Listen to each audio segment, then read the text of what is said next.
یعنی جس کا وضو نہیں اس کی نماز نہیں، جس کی نماز نہیں اس کا دین میں کوئی حصہ نہیں ہے۔ جب سجدہ کیا تو وہ سجدے میں گئی تو سجدے میں رب کی بارگاہ میں عرض کر دی، مولا کریم یہاں تک لانا میرا کام تھا، اب آگے دل بدلنا تیرا کام ہے۔ یہاں میں نے سجدے میں لا کے رکھ دیا ہے، اس کے سامنے سجدہ کیا ہے، اس کو سجدے میں لا چکا ہوں، اب آگے دل کی دنیا بدلنا تیرا کام ہے۔ تو جو شام کے وقت ایک عورت فاحشہ تھی، لوگوں کو غلط کاری کی طرف لگاتی تھی، صبح کے وقت وہ رب کی نیک بندی بن چکی ہے، دل کی دنیا بدل چکی ہے۔ حضرت شیخ سعدی شیرازی علیہ رحمہ فرماتے ہیں کہ بے نمازی کو قرض نہ دیا کرو، کیونکہ جو رب کا قرض نہیں ادا کرتا وہ تمہارا کیا ادا کرے گا۔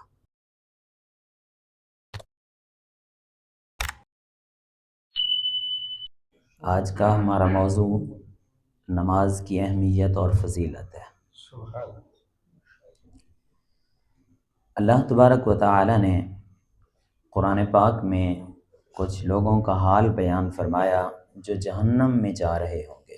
ارشاد فرمایا وَمَا سَلَكَكُمْ فِي سَقَرَ، جنتی ان سے پوچھیں گے کہ تم جہنم میں کیوں جا رہے ہو، تمہارا جہنم میں جانے کی وجہ کیا ہے؟ تو وہ آگے جواب دیں گے قَالُوا لَمْ نَكُ مِنَ الْمُصَلِّينَ، ہم نماز نہیں پڑھا کرتے تھے، ہم نمازی نہیں تھے، رب کی بارگاہ میں اپنی پیشانیوں کو جھکاتے نہیں تھے۔ آج جہنم میں جانے کا سبب یہی ہے۔ تو نماز اللہ تبارک و تعالی نے ہر مسلمان عاقل بالغ مرد عورت پر فرض فرمائی ہے۔ ویسے تو نماز کی اگر تحقیر کی جائے گی، نماز کو ہلکا سمجھا جائے تو وہ بندہ کافر ہے، اور اگر ہلکا نہ سمجھے، نماز کی تحقیر نہ کرے لیکن سستی کی وجہ سے نہ پڑھے، تو اس کے بارے میں ائمہ کرام مختلف رائے رکھتے ہیں۔ امام ابو اسحاق اور امام احمد فرماتے ہیں کہ ایسے بندے کو قتل کر دیا جائے گا۔ امام مالک، امام شافعی علیہم الرحمہ آپ بھی یہی فرماتے ہیں کہ ایسے بندے کو بطور حد قتل کر دینا چاہیے جو نماز میں سستی کرتا ہے، نماز نہیں پڑھتا۔ امام اعظم ابو حنیفہ علیہ رحمہ فرماتے ہیں کہ ایسے بندے کے لیے حاکم وقت جو سزا تجویز کرے گا بطور تعزیر وہ اس کو دی جائے گی۔ آپ فرماتے ہیں کہ بے نمازی کو قید کیا جائے گا اور اس کو کہا جائے گا کہ توبہ کر لے تو ٹھیک ہے، نہیں تو پھر اس کو قید میں ہی رکھا جائے گا۔ بزرگ مختلف اقوال بیان فرماتے ہیں بے نمازی کے بارے میں۔ حضرت غوث اعظم علیہ رحمہ آپ بیان کرتے ہیں کہ بے نمازی اگر مر جائے تو اس کو مسلمانوں کے قبرستان میں دفن نہ کیا جائے۔ حضرت سلطان باہو علیہ رحمہ فرماتے ہیں کہ بے نمازی سے خنزیر بھی پناہ مانگتا ہے۔ حضرت شیخ سعدی شیرازی علیہ رحمہ فرماتے ہیں کہ بے نمازی کو قرض نہ دیا کرو، کیونکہ جو رب کا قرض نہیں ادا کرتا وہ تمہارا کیا ادا کرے گا۔ یہ بے نمازی کی نحوست۔ تو یہ جو سستی کی وجہ سے نماز پڑھتا ہے اس کے بارے میں یہ حکم ہے، اور جو نماز کی تحقیر کرتا ہے، نماز کو جھٹلاتا ہے یا نماز کو ہلکا جانتا ہے، وہ تمام ائمہ کے نزدیک بالکل کافر ہے۔ اس کا حکم، اس میں کسی قسم کا کوئی اختلاف نہیں ہے۔ حضور علیہ الصلوۃ والسلام کا فرمان ہے، ارشاد فرمایا کہ بندے اور ایمان کے درمیان، یا ایک حدیث مبارکہ میں فرمایا کفر اور ایمان کے درمیان، شرک اور ایمان کے درمیان فرق کرنے والی چیز نماز ہے۔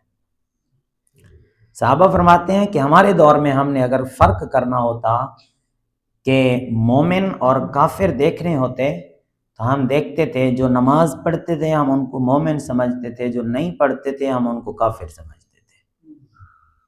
یہ صحابہ کرام کا لوگوں کو جاننے کا یہ ایک پیمانہ تھا، طریقہ تھا۔ حضور علیہ الصلوۃ والسلام نے ارشاد فرمایا کہ لا سہم فی الاسلام من لا صلاۃ لہ، جو بندہ نماز نہیں پڑھتا اس کا دین اسلام میں کوئی حصہ نہیں ہے۔ ولا صلاۃ لمن لا وضوء لہ، اور اس کی نماز نہیں ہے جس کا وضو نہیں ہے، یعنی جس کا وضو نہیں اس کی نماز نہیں، جس کی نماز نہیں اس کا دین میں کوئی حصہ نہیں ہے۔ حضور علیہ الصلوۃ والسلام کا فرمان ہے، ارشاد فرمایا اول ما یحاسب بہ العبد بہ الصلاۃ، قیامت کے دن آدمی سے سب سے پہلے جس چیز کے بارے میں پوچھا جائے گا وہ نماز کے بارے میں پوچھا جائے گا۔ اگر وہ اس کے بارے میں اس میں کامیاب ہو گیا تو ٹھیک ہے، کامیاب نہ ہوا تو پھر وہ ذلیل و رسوا ہو جائے گا۔ حضرت عبادہ بن صامت رضی اللہ تعالیٰ عنہ آپ بیان فرماتے ہیں، نبی کریم علیہ الصلوۃ والسلام نے مجھے کچھ باتوں کی وصیت فرمائی، ایک لمبی حدیث ہے، اور ان میں فرمایا کہ ایک چیز جو مجھے بیان فرمائی وہ یہ کہ ارشاد فرمایا لا تترک الصلاۃ، نماز کو کبھی نہ چھوڑنا۔ آگے ارشاد فرمایا کہ جو جان بوجھ کر فرض نماز کو چھوڑ دیتا ہے وہ ملت اسلامیہ سے نکل جاتا ہے۔ حضرت معاذ بن جبل رضی اللہ تعالیٰ عنہ آپ بیان فرماتے ہیں کہ نبی کریم علیہ الصلوۃ والسلام نے مجھے 10 باتوں کی وصیت فرمائی، 10 باتوں کی وصیت فرمائی۔ پہلی چیز ارشاد فرمایا کہ لا تشرک باللہ، اللہ کے ساتھ کسی کو شریک نہ ٹھہرانا۔ وَإِن قُتِلْتَ أَوْ حُرِّقْتَ، اگرچہ تجھے قتل کر دیا جائے یا تجھے جلا دیا جائے شرک نہ کرنا۔ اور دوسری چیز ارشاد فرمایا لا تعقرن والدیک، اپنے والدین کی نافرمانی نہ کرنا۔ اگرچہ وہ تجھے حکم دیں کہ اپنے مال اپنے بچوں کو لے کر یہاں سے نکل جا، فرمایا نکل جانا گھر سے، ماں باپ کی نافرمانی نہ کرنا۔ اور تیسرے ارشاد فرمایا لا تترک الصلاۃ، فرض نماز کو نہ چھوڑنا۔ من ترک صلاۃ مکتوبۃ متعمدا فقد بریت منہ ذمۃ اللہ، میں جو بندہ جان بوجھ کر فرض نماز کو چھوڑ دیتا ہے وہ اللہ کے ذمہ کرم سے نکل جاتا ہے، اللہ اس سے پھر اپنا ذمہ اٹھا لیتا ہے۔ یہ نماز کے بارے میں حضرت معاذ بن جبل رضی اللہ تعالیٰ عنہ کو وصیت فرمائی۔ حضور علیہ الصلوۃ والسلام نے ارشاد فرمایا کہ میرا دل کرتا ہے کہ میں مصلی امامت پر کسی اور کو کھڑا کروں، کچھ نوجوانوں کو اکٹھا کروں، لکڑیاں اکٹھی کرواؤں اور ان لوگوں کے گھروں کو جا کے جلا دوں جو نماز جماعت کے ساتھ پڑھنے نہیں آتے۔ میں اگر مجھے بچے اور عورتوں کا خوف نہ ہوتا تو میں ان کے گھروں کو جلا کے راکھ کر دیتا۔ کون لوگ؟ جو نماز جماعت کے ساتھ نہیں پڑھتے، یہاں جماعت کے ساتھ تو کیا ویسے ہی نہیں پڑھتے۔ آج ہر بندہ پریشان ہے اولاد کے معاملے میں کہ اولاد نماز نہیں پڑھتی، قاری صاحب دعا کر دیں، پیر صاحب دعا کر دیں کہ اولاد نمازی بن جائے۔ اولاد کو نمازی بنانے کا ایک ہی نسخہ ہے، ان کے سامنے خود پیشانی رب کی بارگاہ میں جھکاؤ، اولاد نمازی بن جائے گی۔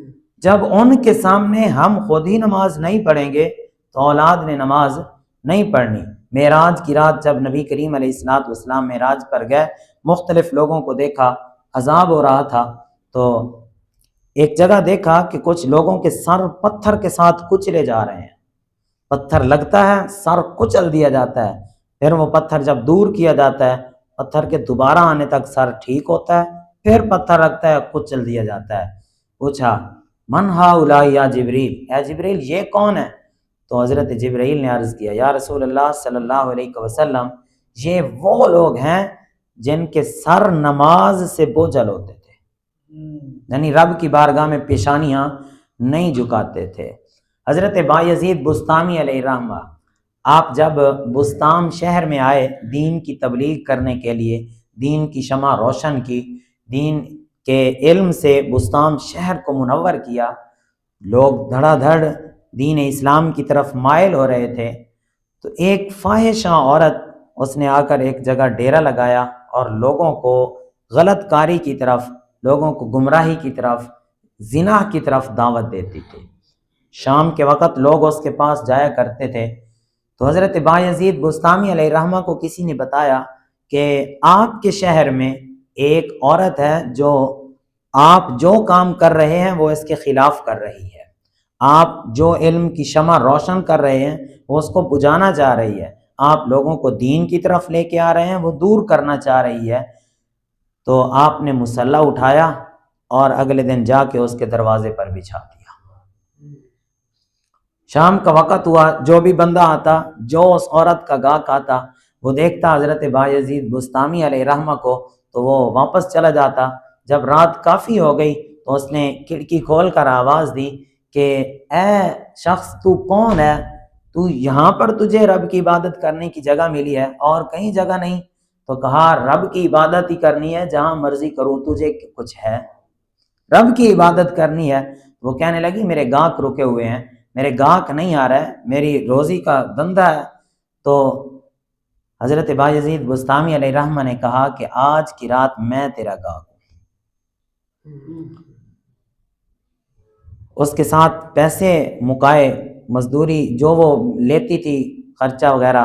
تو حضرت بایزید بسطامی علیہ رحمہ جب اس کی سیڑھیاں چڑھ کر اس کے پاس اس کے گھر میں داخل ہونے لگے تو دل میں یہی تھا کہ یا اللہ، اگر آج یہ تیری بارگاہ میں نہیں جھکتی، آج تو اس کے دل کو صاف نہیں کرتا، تو پھر بایزید کے پر بھی داغ لگ جائے گا، لوگ بایزید کو بھی برا سمجھیں گے، تیرے بایزید کا کردار بھی ختم ہو جائے گا۔ تو حضرت بایزید علیہ رحمہ آپ نے ارشاد فرمایا کہ آج کے رات کے میں نے تجھے پیسے دیے ہیں، جو میں کہوں گا وہ تو نے کرنا ہے۔ اس نے کہا ٹھیک ہے۔ آپ نے ارشاد فرمایا ٹھیک ہے۔ اس کو وضو کروایا، اس نے وضو کیا، وضو کرنے کے بعد کہا جس طرح میں نے کرنا ہے ویسے تو نے کرنا ہے، نماز شروع کر دی۔ اللہ اکبر کیا، اس نے بھی اللہ اکبر کی، رکوع کیا، اس نے بھی رکوع کیا۔ جب سجدہ کیا تو وہ سجدے میں گئی تو سجدے میں رب کی بارگاہ میں عرض کر دی مولا کریم یہاں تک لانا میرا کام تھا، اب آگے دل بدلنا تیرا کام ہے۔ یہاں میں نے سجدے میں لا کے رکھ دیا ہے، اس کے سامنے سجدہ کیا ہے، اس کو سجدے میں لا چکا ہوں، اب آگے دل کی دنیا بدلنا تیرا کام ہے۔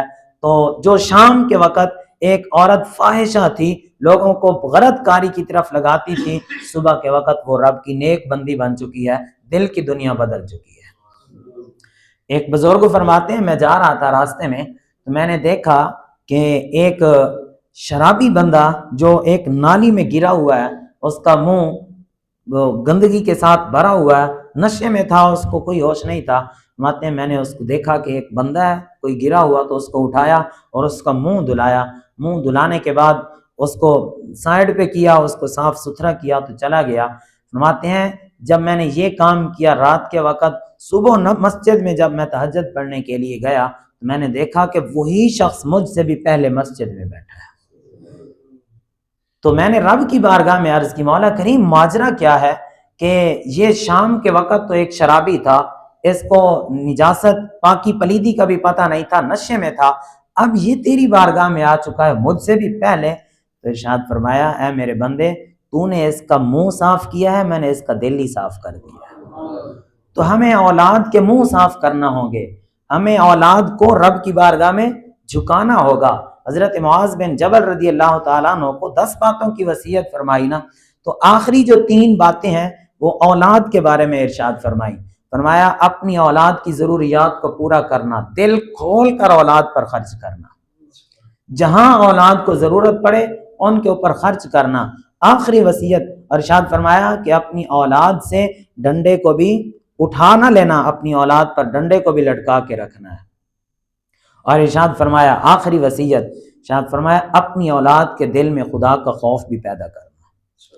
اولاد کے دلوں میں خدا کا خوف پیدا کرنا یہ ماں باپ کا کام ہے، یہ تعویذوں سے کام نہیں چلنے والا، یہ دوسروں سے دعاؤں کروانے سے بہتر ہے کہ خود دعائیں کریں، ان کے سامنے بیٹھ کر ان کے سامنے خدا کی بارگاہ میں سجدہ کریں۔ خدا کی قسم اولاد بھی رب کی بارگاہ میں جھکتی ہوئی نظر آئے گی۔ آپ دیکھتے نہیں ہیں کہ چھوٹے چھوٹے بچے 3-3 4-4 سال جو ابھی چلنا سیکھتے ہیں تو وہ جب ماں باپ کو دیکھتے ہیں تو وہ بھی ان کے کبھی آگے آ کر جھکے ہوئے ہوتے ہیں، کبھی ماں باپ کے دائیں بائیں نماز کے اندر ماں باپ کو تنگ کر رہے ہوتے ہیں۔ یہ ایک تنگی تو نہیں ہوتی، نماز ہو جاتی ہے، یہ بچوں کے ساتھ نماز پڑھنے کا لطف ہی ایک بڑا مزہ آتا ہے۔ تو جب چھوٹے بچے ماں باپ کو ایسا کرتا دیکھ کر سیکھ جاتے ہیں، تو شروع سے ہی حضور علیہ السلام کا فرمان کہ ارشاد فرمایا جب 7 سال کا بچہ ہو جائے تو اس کے اپنے ساتھ مسجد میں لے جاؤ، اس کو نماز سکھاؤ، 3 سال تک محنت کرتے رہو، اس کو سکھاتے رہو نماز۔ جب 10 سال کا ہو جائے پھر بھی نماز نہ پڑھے تو پھر اس کو مار کر نماز پڑھاؤ۔ جب ہم نے 7 سال سے لے کر 10 سال تک ہم نے نہ ان کے سامنے نماز پڑھی، نہ ہم نے ان کے دل میں خدا کا خوف بٹھایا، ہم نے تو ان کو باقی اعلیٰ تعلیم دلوائی، ہم نے سکول کالجز یونیورسٹیز میں اپنی اولاد کو پہنچایا، بڑی ہم نے ان کے لیے خون پسینہ بہا کر ان کے لیے محنت کی، کبھی ہم نے ان کے دلوں میں خدا کا خوف پیدا نہیں کیا۔ حضور علیہ الصلوۃ والسلام نے ارشاد فرمایا حضرت معاذ بن جبل سے، فرمایا اپنی اولاد کے دل میں خدا کا خوف پیدا کرنا۔ حضرت بایزید بستامی علیہ الرحمہ نے اس عورت کو سجدے میں لا کر رب کی بارگاہ میں عرض کی، مولا کریم یہاں تک میرا کام تھا لانا، اب دل کی دنیا بدلنا تیرا کام ہے، کبھی اپنی اولادوں کو بھی سجدے میں بٹھا کر لا کر ان کے سامنے نماز پڑھ کے رب کی بارگاہ میں عرض کر دو نا کہ مولا کریم یہاں تک لانا میرا کام تھا، اب آگے نمازی بنانا تیرا کام ہے، دل کی دنیا بدلنا تیرا کام ہے، تو اللہ تبارک و تعالی ایسا کیوں نہیں کرے گا؟ اللہ ضرور ایسا کرے گا۔ تو یہ نماز کی فضیلت، نماز پڑھنے سے گناہ جھڑ جاتے ہیں، نماز پڑھنے سے طبیعت ہلکی ہو جاتی ہے، رب راضی ہو جاتا ہے، لیکن نماز چھوڑنے سے اللہ تبارک و تعالی ناراض ہو جاتا ہے۔ جب اللہ ناراض ہو جائے تو پھر بندے کو کہیں سکون نہیں ملتا۔ تو نماز پڑھنی چاہیے، نماز فرض ہے، اپنی اولاد کو، اپنے گھر والوں کو، بلکہ قرآن پاک میں اللہ رب العزت نے خود اپنے محبوب کو حکم دیا، فرمایا وَأْمُرْ أَهْلَكَ بِالصَّلَاةِ، اے محبوب اپنے گھر والوں کو بھی نماز کا حکم دو۔ پھر حضور علیہ الصلوۃ والسلام جب نماز کے لیے جاتے تو حضرت فاطمہ کو بھی اٹھا کے جاتے کہ اٹھو نماز پڑھو، اپنی بیویوں کو بھی اٹھا کے جاتے اٹھو نماز پڑھو، گھر والوں کو اٹھا کے حضور علیہ الصلوۃ والسلام نماز خود پڑھا کرتے تھے۔ پھر گھر والے کس طرح نماز پڑھتے تھے؟ حضرت فاطمہ رضی اللہ تعالیٰ پھر پوری رات ہی نماز میں گزر جایا کرتی تھی، پھر اتنی لمبی نماز پڑھتی کہ ادھر رات ختم ہو جاتی، رب کی بارگاہ میں عرض کرتی مولا کریم تیری رات ختم ہو گئی ہے، تیری بندی فاطمہ کی 2 رکعتیں ہی پوری نہیں ہوئی ہیں۔ یہ تربیت، یہ طریقہ نماز سکھانے کا نبی کریم علیہ السلام، آپ نے حدیثیں سنی ہوئی ہیں کہ حضور علیہ الصلوۃ والسلام نماز پڑھاتے تو حضرت امام حسن حضرت امام حسین چھوٹے ہوتے تھے، حضور کی پشت مبارک پر بیٹھ جایا کرتے تھے، حضور کے پاس چلے جایا کرتے تھے۔ یہ طریقہ ہے نماز سکھانے کا بچوں کو، ان کے سامنے نماز پڑھیں گے، وہ آئیں گے، کھیلیں گے، دیکھیں گے، ماں باپ کو کرتا ہوا دیکھیں گے، سجدے میں گر جائیں گے، ہو سکتا ہے رب کو یہی ادا ہی پسند آ جائے، اللہ اولادوں کو نمازی بنا دے۔ دعا ہے اللہ تبارک و تعالی سمجھنے عمل کرنے کی توفیق۔